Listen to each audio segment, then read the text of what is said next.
James Bond made Baccarat look intimidating, and slot machines look like pure chance with zero strategy. But both of those assumptions are wrong. Today, I'll show you Baccarat's one-sentence winning strategy, the exact video poker machine that quietly outperforms every slot next to it. And what's actually happening inside a slot machine when you pull that lever. Stick around till the end for the single number that determines whether a slot machine is decent or terrible. Baccarat is actually one of the simplest games on the floor. There are only 3 bets: player, banker, and tie. You're not even making decisions about hitting or standing. The rules of the game force that automatically based on the cards dealt. Here's how the third card rule works, in the simplest way possible.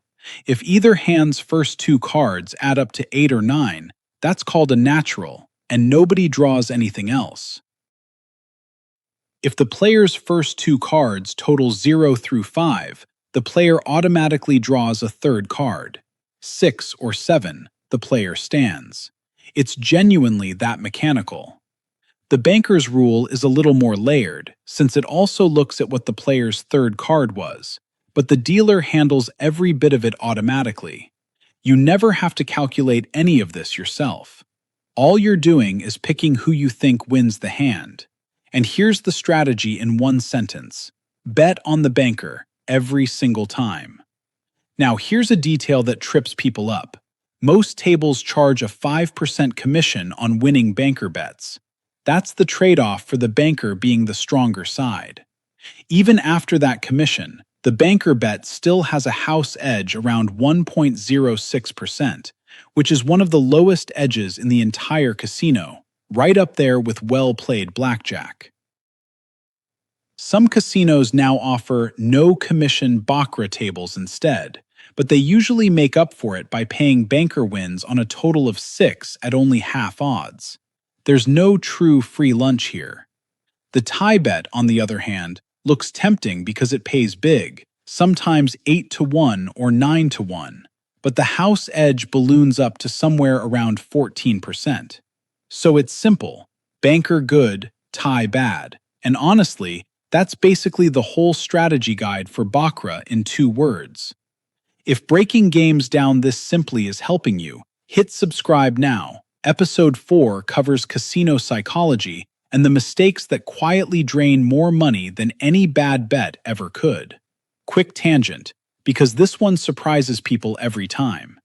Video poker looks just like a slot machine, flashy lights, spinning cards on a screen. But it's actually much closer to real poker underneath, and certain versions carry a house edge under 0.5%. Sometimes even under 0.1% with perfect play. The trick is picking the right machine. Look for jacks or better, 9-6. That number combo refers to the payout table for a full house and flush. On a full 9-6 machine, the house edge sits around 0.46%. Drop to an 8-5 pay table, and it jumps to about 2.7%. Drop again to 7-5, and it climbs closer to 3.9%. Same game, wildly different math. Let me walk you through a quick example hand, because this is where the strategy actually clicks. Say you're dealt a jack, a 4, a 7, and a 9. Nothing fancy, just a low pair of jacks. Basic video poker strategy says hold the pair of jacks and discard the other 3 cards, because a pair of jacks or better already guarantees a small payout, and drawing 3 fresh cards gives you a shot at something bigger. That's the whole logic behind almost every video poker decision. Hold whatever guarantees you a payout and use the discard pile to chase something better.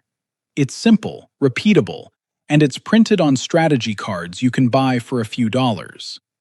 Learn that hold and discard strategy for whichever pay table you're sitting at, and you're playing one of the best value machines on the floor, sitting right next to a slot fleecing the person beside you.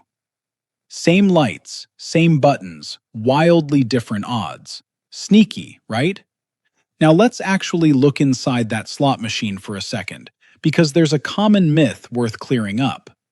Slots run on something called an RNG, a random number generator, so every spin is independent. There's no "it's due to hit" and no hot or cold machine.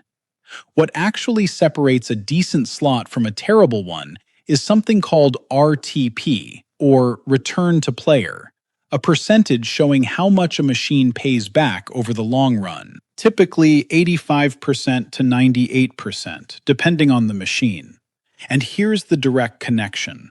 A lower RTP is really just another way of describing a higher house edge. Same math, different label. Higher RTP machines exist. They're just rarely advertised on the machine itself, so it pays to ask or look it up if the casino publishes it. So here's the real takeaway from today. Baccarat and video poker both prove the same point we've made all series long. The safest bets are rarely the flashiest ones. Banker beats tie. A good pay table beats a bad one. And now you know exactly what to look for on both of these games next time you walk the floor. Next episode, we're wrapping up the series with the psychology side of gambling, the free perks nobody signs up for, the two mental traps that silently drain wallets, and the single rule that protects everything you've learned so far.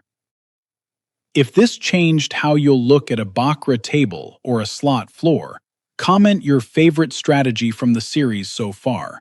I read every single one.